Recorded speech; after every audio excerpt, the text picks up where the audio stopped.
qui a jamais eu ce petit moment de panique là, en sentant une dent bouger un peu trop? Oh, tout le monde! On a tous déjà rêvé de pouvoir en faire repousser une nouvelle comme par magie. On pense tout de suite aux requins, bien sûr, avec leur convoyeur infini de dents. Exactement. Mais pour nous, les humains, c'est 2 sets, puis après, c'est fini. Les solutions qu'on a, comme les implants, c'est incroyable comme technologie, mais on va se le dire, ça remplace pas la sensation d'une vraie dent. Non, c'est pas pareil pantoute. Fait que la grande question, c'est est-ce que cette idée de régénération dentaire, c'est encore de la science-fiction ou est-ce que la science est en train de rattraper nos rêves les plus fous? C'est précisément le sujet de notre analyse aujourd'hui.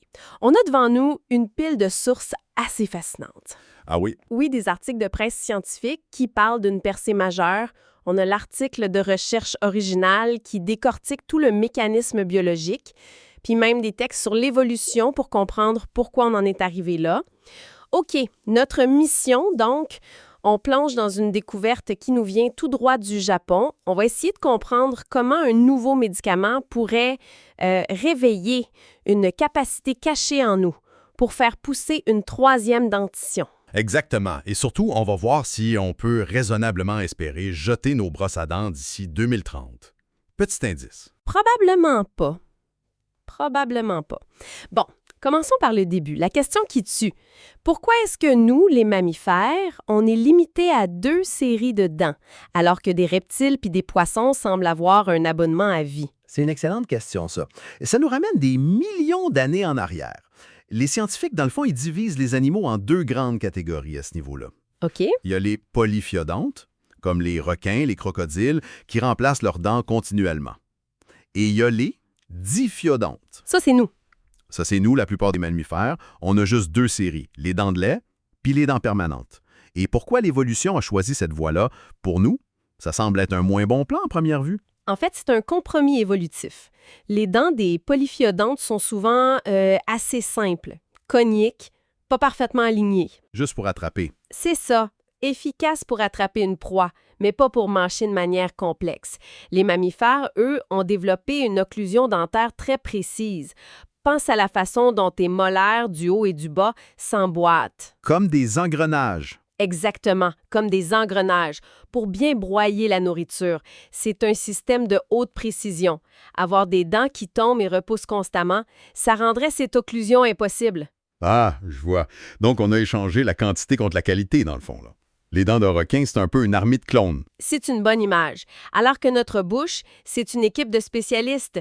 Les incisives qui coupent, les canines qui déchirent, les molaires qui écrasent. Chaque dent a une forme et une position uniques. Essayer de remplacer ça à la volée, ce serait un chaos logistique total. Imagine une molaire qui décide de pousser à la place d'une canine. Ça serait pas très pratique, non? L'évolution a parié que 2 séries de dents bien conçues et durables seraient, disons, juste assez bonnes pour nous permettre de survivre jusqu'à l'âge de la reproduction. Et pendant des millénaires, ça a fonctionné? Oui. Le problème, c'est que notre mode de vie moderne a complètement changé la donne. Notre longévité a explosé et notre alimentation, surtout depuis quelques siècles, est devenue très riche en sucre. Ce qui accélère massivement l'usure et l'équarrie. Notre biologie a tout simplement pas eu le temps de s'adapter à cette nouvelle réalité. C'est là que les dentistes et leurs solutions modernes, les implants, les prothèses, entrent en scène. Ce sont des patchs technologiques sur un problème biologique. Oui.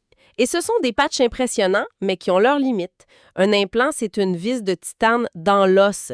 Il n'y a pas de ligament parodontal autour. C'est quoi ça, le ligament parodontal? C'est le tissu qui relie une dent naturelle à la mâchoire et qui nous donne une grande partie de notre sensation quand on mange. On perd ce qu'on appelle la proprioception. C'est pour ça que la recherche s'acharne à trouver une solution régénérative, une vraie 3e dentition. OK, alors c'est ici que ça devient vraiment intéressant.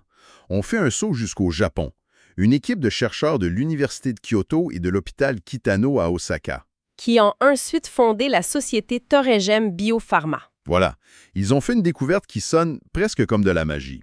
Ils ont mis au point un médicament expérimental, le TRG-035, qui pourrait bien être la clé pour déverrouiller ce potentiel caché. Ce qui est absolument fascinant, c'est l'élégance de l'approche.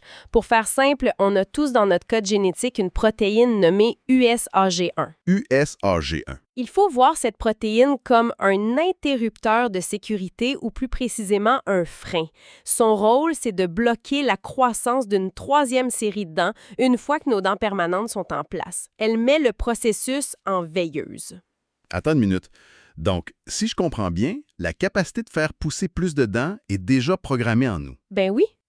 C'est pas qu'on ne peut pas, c'est que notre propre corps nous en empêche activement.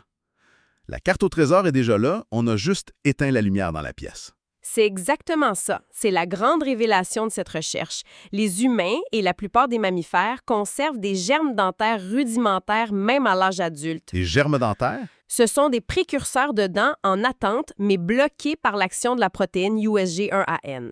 Le médicament TRG035, c'est un anticorps monoclonal. OK. Et il est conçu pour cibler et neutraliser temporairement cette protéine. En gros, administré par injection intraveineuse, il va lever le pied du frein.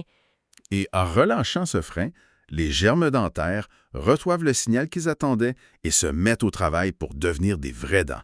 C'est capoté. La vraie magie, c'est donc pas d'inventer une nouvelle capacité, mais de trouver la clé d'une pièce qui a été verrouillée en nous depuis des millions d'années. Précisément. Et c'est ce qui rend cette approche si prometteuse par rapport à d'autres pistes comme la culture de dents en laboratoire à partir de cellules souches. Ah oui. Ici, on ne demande pas aux scientifiques de construire une dent de A à Z, ce qui est extraordinairement complexe. On demande au corps de faire quelque chose qu'il sait déjà faire. On lui enlève juste l'inhibition. On le convainc de finir le travail. Bon, une théorie, aussi belle soit-elle, elle doit être prouvée. On ne peut pas juste commencer à injecter ça à des gens en croisant les doigts. Comment ils ont validé que ça fonctionnait? C'est là que les modèles animaux entrent en jeu, lors des essais précliniques. La première étape à ce standard a été sur des souris. OK. Des souris atteintes d'agénésie dentaire, une condition génétique où il manque des dents. Ils leur ont administré le médicament et bingo, de nouvelles dents ont poussé. C'était la première preuve de concept. C'est un bon début, mais une souris, ça reste très différent d'un humain. J'imagine que ça ne suffit pas pour convaincre les autorités. Absolument pas.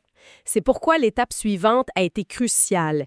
Ils ont testé le traitement sur des furets. Des furets? Oui, et le choix du furet n'est pas anodin. Les furets sont aussi des diffidenteux comme nous. Ils ont des dents de lait, des dents permanentes, et leur dentition est beaucoup plus similaire à la nôtre que celle d'une souris.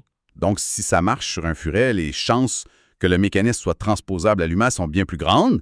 Et ça a fonctionné? Ça a fonctionné de manière spectaculaire. Ils ont réussi à faire pousser une 7e incisive complète chez les furets. Une dent saine, avec la bonne forme, la bonne structure, Wow! parfaitement intégrée dans la mâchoire. C'est ce succès qui a été le véritable feu vert pour passer à l'étape suivante. Les essais sur les hommes. Et on y est maintenant. Ce n'est plus de la théorie. Non. La transition est faite.